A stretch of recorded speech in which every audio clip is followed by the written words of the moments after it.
have your first comedian. He's a Floridian. Give it up for Sean Boucher!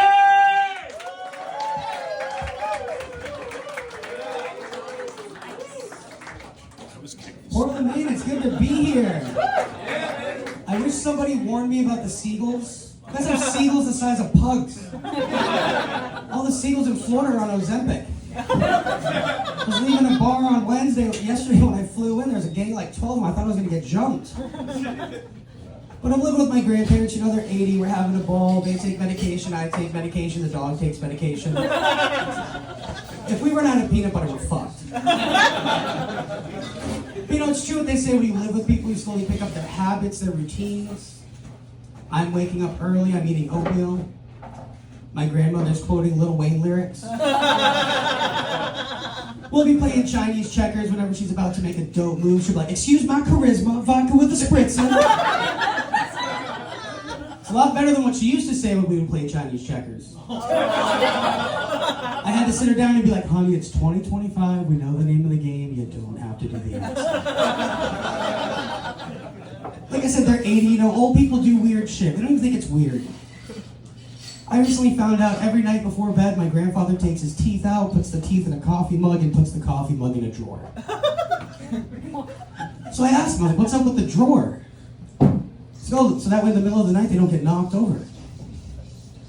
Are you expecting a feral cat to break into our bathroom?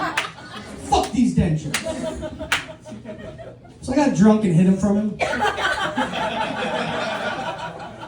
That's what he gets for eating my leftovers. Woke up the next morning, he was like, "Where's my teeth? Where's my teeth?" I was sitting at the kitchen table like a Bond villain. "I don't know, Greg. Where's my half a turkey sub?" You know, I joke about them being old. I'm getting old myself. I recently turned 32, and people tell me, "Sean, 30 is the new 20. Hey, man. Not when you've been living your life as a middle-aged man since you were 12. I've been smoking cigarettes longer than I've known algebra. That's how I taught myself algebra. Cool, I get a pack, there's 20 in a pack. I go hang out with Aaron, that's 10 cigarettes each. God forbid we run into Chris. That's what you call a variable. Smart crowd, all right, it's gonna be a good night. We were bad kids though, you know, we'd be in like 7th grade behind the gym with our chocolate milk and our Marlboro Reds, like. I don't really get Catcher in the Rye. You know, I'm on these dating sites in my 30s, you know, and I don't understand why, but so many women have pictures of them in front of the Eiffel Tower. I don't understand why women are obsessed with Paris. I've been to Paris. The French hate us and they stink. I'm French, I can say that. You know, it's kind of like a rapper. Smart crowd, all right, it's gonna be fun. But yeah, you know, being my age on these dating apps, I've come to accept I'm probably going to become a stepfather. I think I'll be a cool stepdad. These kids are going to wake me up like, Mr. Sean, we want to go to the zoo." All right, I'm going to do you one better. We're going to go visit my buddy at the local rehab. Check in on those animals. We come home, their mom's like, "How was your day? What did you learn?" Kids are like, "We learned how to successfully administer Narcan." Not allowed to take the kids on adventures anymore. It's crazy. Thinking about changing jobs. I really want to manage a KFC. Because I know if I get really good at it, I can manage a KFC/Taco Bell.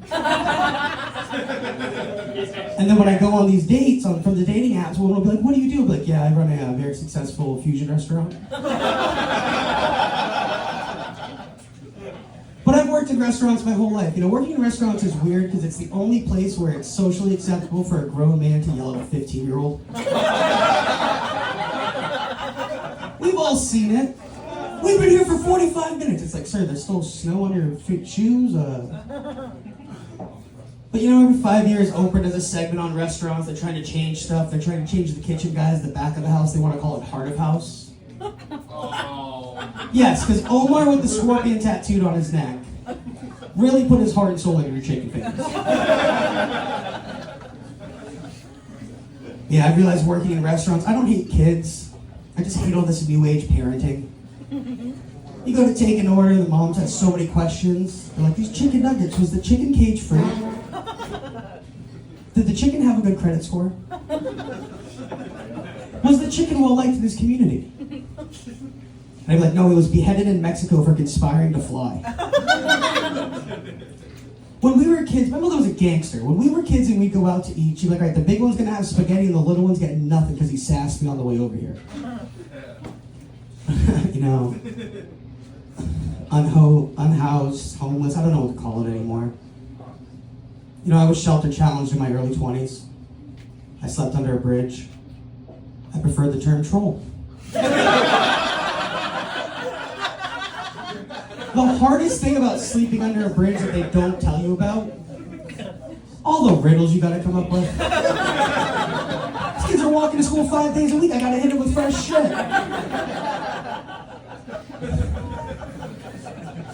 But I was driving the other day and I saw an unhoused man, and I never carry cash. And I had $12 in my pocket, you know, 10 and 2 singles. I didn't want to give him the $2 because that seems stingy. I didn't want to give him the 10 because that's almost minimum wage. So I asked myself in that moment, you know, what would Jesus do? So now he's living with me. His name's Frank, really nice guy. He wants to be a dentist. You know, we'll be having breakfast some mornings. I feel like Sandra Bullock. Like, I never had one of those. Like a V8? Essential vitamins. Yeah, I drive a lot doing this. I was driving the other day and I saw a sign that said, check twice for motorcycles. Motorcyclists better be checking twice for me. I got glaucoma. I'm doing the same thing for motorcyclists that I'm doing for global warming. Putting my car in eco mode, closing one eye, and just hoping for the best. I feel like motorcyclists should be checking twice for Christians. Statistically speaking, they're the worst drivers. I don't know about you, but I've never seen a Star of David on the side of the highway. Smart crowd, all right, it's gonna be a fun night. But I'll leave you guys with this. I recently downloaded Netflix. I haven't had it for years, so I'm catching up on shows I missed. You guys familiar with that show, Love on the Spectrum? Beautiful show, it gives me hope, makes me believe in true love.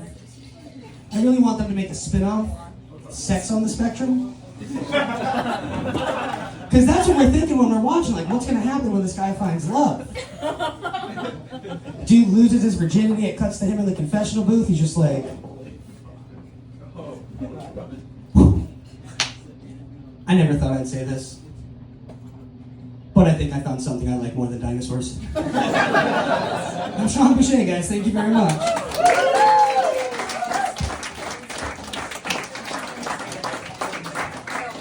Sean Boucher right there.